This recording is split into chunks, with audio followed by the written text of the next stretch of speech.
നമ്മുടെ പോലീസിന്റെ യൂണിഫോമിന്റെ തൊപ്പിയും അതിന്റെ എംബ്ലവും അതാണ് നമ്മൾ ഈ ഒരു സെഷൻ മൊത്തം ചെയ്തിരിക്കുന്നത്.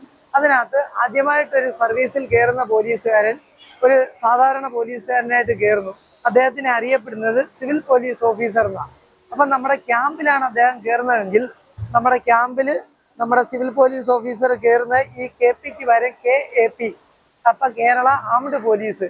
അത് സ്പെഷ്യൽ ആംഡ് പോലീസ് ആണെങ്കിൽ SAP ആവും. അത് മലബാർ സ്പെഷ്യൽ ആംഡ് പോലീസ്. ഇങ്ങനെ 3 ആംഡ് പോലീസിന്റെ നേതൃത്വത്തിൽ ഇങ്ങനെ കയറും. അവിടെ കയറുന്ന ഒരാള് അവിടുത്തെ നിശ്ചിത കാലയളവ് പൂർത്തീകരിച്ചിട്ട് അടുത്ത ലോക്കൽ സർവീസിലേക്ക് വരിക. ഇനി അവിടെ തന്നെ കണ്ടിന്യൂ ചെയ്യുന്ന ഒരാളാണെങ്കിൽ അവിടെ സിവിൽ പോലീസ് ഓഫീസറായിട്ട് കയറുന്ന ആള് 8 വർഷം കഴിയുമ്പോൾ സീനിയർ സിവിൽ പോലീസ് ഓഫീസർ ആവുകയും 20 വർഷം കഴിയുമ്പം ASI അസിസ്റ്റന്റ് സബ് ഇൻസ്പെക്ടർ ആവുകയും 28 വർഷം കഴിയുമ്പം സബ് ഇൻസ്പെക്ടർ ആവുകയും ചെയ്യും. നേരെ മറിച്ച് ലോക്കലിലേക്ക് വരികയാണെങ്കിൽ സിവിൽ പോലീസ് ഓഫീസർ 12 വർഷം കഴിയുമ്പം സീനിയർ സിവിൽ പോലീസ് ഓഫീസർ, 20 വർഷം ആവുമ്പം അസിസ്റ്റന്റ് സബ് ഇൻസ്പെക്ടർ, 28 വർഷം ആവുമ്പം സബ് ഇൻസ്പെക്ടർ. അപ്പോൾ ഒരു 30 വർഷം 32 വർഷം സർവീസ് ഉള്ള ഒരാൾ സാധാരണ പോലീസുകാരനായിട്ട് കയറുന്ന ഒരു വ്യക്തി സബ് ഇൻസ്പെക്ടറായിട്ട് റിട്ടയർ ചെയ്യുന്നതാണ് കാലഘട്ടം. ഇത് ഒന്നാമത്തെ ക്ലാസിഫിക്കേഷനാണ്. ഇനി രണ്ടാമത്തെ നമ്മുടെ ക്ലാസിഫിക്കേഷൻ ഡിഗ്രി പരീക്ഷ വരെ പാസ്സായി നമ്മൾ SI ആയിട്ട് ഡയറക്റ്റ് കയറുന്ന ഒരാൾ ആദ്യമായിട്ട് SI ആവുന്നു. SI ആയി കഴിഞ്ഞാൽ അദ്ദേഹം അത് കഴിഞ്ഞിട്ടുള്ള പ്രൊമോഷൻ വരുമ്പോൾ CI ആവുന്നു. ഈ ആദ്യകാലം മുതൽ SI വരെയുള്ള എല്ലാ കാലഘട്ടങ്ങളിലും നമ്മൾ KP എന്നാണ്, കേരള പോലീസ് എന്നാണ് അറിയപ്പെടുന്നത്. അത് CI മുതലാവുമ്പോഴത്തേക്ക് നമ്മളെ 3 സ്റ്റാർ വരികയും KPS കേരള പോലീസ് സർവീസായി മാറുകയും ചെയ്തു. ഇവിടം മുതൽ അങ്ങോട്ട് ഗസറ്റഡ് പോസ്റ്റാണ്.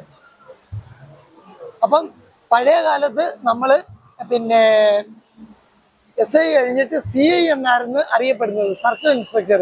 ഇപ്പം നമ്മൾ പുതിയ കാലത്ത് അതിനെ ഇൻസ്പെക്ടർ എന്നറിയപ്പെടും, ഇൻസ്പെക്ടർ ഓഫ് പോലീസ്. അപ്പൊ സ്റ്റേഷന്റെ ചുമതലക്കാരനായതുകൊണ്ട് അദ്ദേഹത്തെ ISHO എന്നറിയപ്പെടും, സ്റ്റേഷൻ ഹൗസ് ഓഫീസർ. ഇദ്ദേഹം ആ പോസ്റ്റ് കഴിഞ്ഞിട്ട് അടുത്ത വരുന്നത് DYSP പോസ്റ്റാണ്. DYSP പോസ്റ്റിലും അവിടെ KPS തന്നെയാണ്, 3 എംബ്ലം തന്നെയാണ്. ഈ ഒരു ഷോൾഡർ ബാഡ്ജ് ഇല്ലെന്നുള്ളതേ ഉള്ളൂ. അപ്പൊ ഇത് കഴിഞ്ഞിട്ട് അപ്പൊ SI ആയിട്ട് കയറുന്ന ഒരു ചെറുപ്പക്കാരൻ ഒരു 22-23 വയസ്സിൽ കയറുന്ന ആളാണെങ്കിൽ അദ്ദേഹം DYSP കഴിഞ്ഞിട്ട് SP വരെ ആകും. SP ആകുമ്പോൾ അദ്ദേഹത്തിന് സ്തംഭവും 1 സ്റ്റാറും. ഈ IPSന് വേറെ KPS ആയിരിക്കും, SP-യിൽ വന്ന് അവസാനിക്കുന്നയാള്.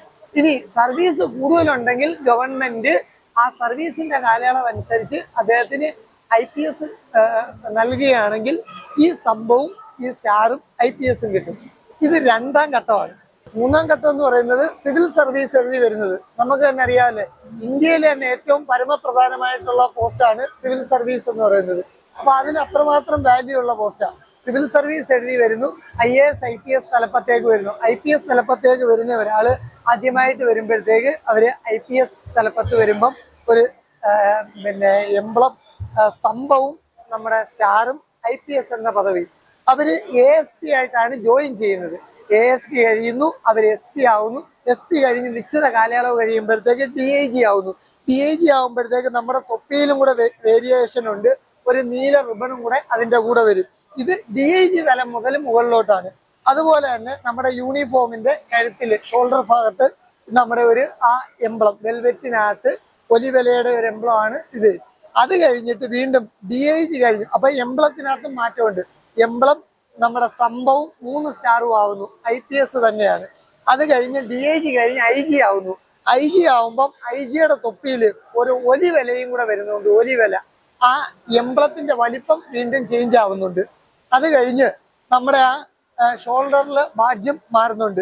വീണ്ടും നമ്മുടെ ഷോൾഡർ ബാഡ്ജ് സ്റ്റാറും ബോളും പാറ്റേണുമായിട്ട്, ക്രോസ് ചെയ്ത ബോളും പാറ്റേണുമായിട്ട് മാറുന്നുണ്ട്. ഈ DIG കഴിഞ്ഞിട്ട് IG-യും കഴിഞ്ഞ് നേരെ വരുന്നത് ADGP. ADGP-ക്കും DGP-ക്കും 2 പേർക്കും ഒരേ തൊപ്പിയും ഒരേ എംബ്ലവും തന്നെയാണ്. ഇത് കഴിഞ്ഞിട്ട് ഈ DGP-മാർ പലരും വരും. ഇപ്പൊ district director general of police, ഇതാണ് DGP. നമുക്ക് DGP-മാർ 5-6 പേര് കേരളത്തിൽ കാണും. പക്ഷെ പോലീസിന്റെ തലവനായിട്ട് ഒരാളെ കാണത്തുള്ളൂ. ആ ഒരാളെ നമ്മൾ അറിയപ്പെടുന്ന പേരാണ് സ്റ്റേറ്റ് പോലീസ് ചീഫ്, അദ്ദേഹമാണ് കേരള പോലീസിന്റെ തലവൻ. നിലവിലിപ്പം ഷെയ്ഖ് ദർവേഷ് സാഹിബ് എന്ന് പറയുന്ന സാറാണ് സ്റ്റേറ്റ് പോലീസ് ചീഫ്. മറ്റ് ഡി ജി പിമാരെ അന്നേരം എന്ത് ചെയ്യുമെന്നറിയാമോ? മറ്റ് ഓരോ ഡിപ്പാർട്ട്മെന്റിന്റെ മേലധികാരികളാകും. അപ്പൊ അവരെ നമ്മൾ ഡി ജി പി എന്ന്, അവരുടെ റാങ്ക് ഡി ജി പി ആണെങ്കിലും അവരെ അറിയപ്പെടുന്നത് ആ ഏത് പദവിയാണോ വഹിക്കുന്നത് ആ പദവിയുടെ മേലധികാരി. ഇപ്പൊ ഫയർഫോഴ്സിന്റെ മേധാവി, ജയിലിന്റെ മേധാവി, അങ്ങനെയാണ് അവരെ അറിയപ്പെടുന്നത്. Rank D G P rank തന്നെയായിരിക്കും. ഇതാണ് അതിന്റെ ക്ലാസിഫിക്കേഷൻ.